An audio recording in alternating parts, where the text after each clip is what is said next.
We make you work for your dollar. Say something with that great radio voice. When you're listening to nothing but the best of oldies, you're listening to Magic 98.9. In 2011, a YouTube video of a destitute man with unique talent exploded on the internet.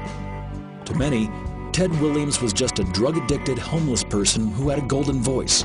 I was a functional alcoholic at that point, I thought.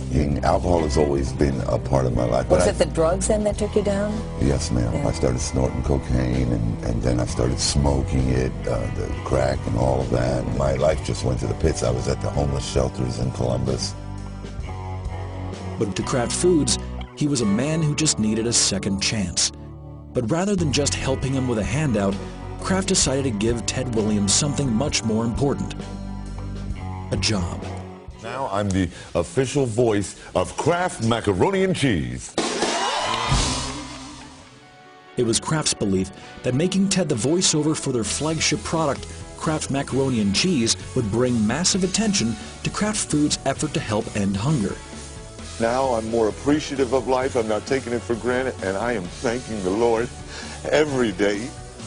Within 2 days of the video going viral, Ted Williams was signed by Kraft to be the voice of the successful You Know You Love It campaign. A feat within itself, considering the huge risk a multi-billion-dollar corporation was taking by hiring him. Kraft Homestyle Macaroni and Cheese. Cheesy noodles topped with golden brown breadcrumbs. That following Saturday, Ted's first commercial debuted in the Kraft-sponsored college football game, Huddle to Fight Hunger.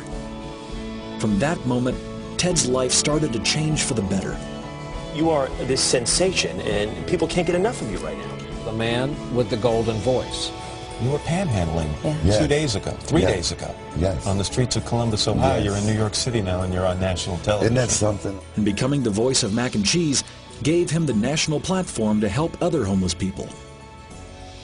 And even when Ted twice fell back into drug addiction months later, the weight of the world was on my shoulders. Kraft stood by him, never once pulling an ad or replacing his voice. Today, Ted has a new fiancée, owns his own home, and continues his role as a major spokesperson for the Kraft company. You know you love it. But his value to the homeless community as their golden voice is infinite, a reward that was well worth the risk. I mean, now I want to try to really focus on the Second Chance Foundation, at which I want to give back to what America has given me.